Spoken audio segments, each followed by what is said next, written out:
And it sounds like this. Di mo gusto nga magupod ko kay Clive, kaya bimoga pang babae man ko kay kuno playboy sa imo gusto nga permi aralan ko sa tupad mo, kung maglisensya ko nga malakat ko dapat giduputa ka. Nagapangakik sa gamay lang nga rason, wala kita ni problema unsa aton, pero nagapangakik nga wala man lang rason.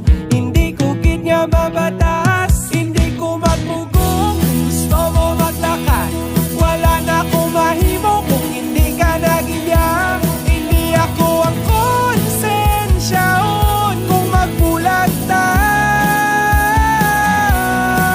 hindi tungod kay wala ko kasama.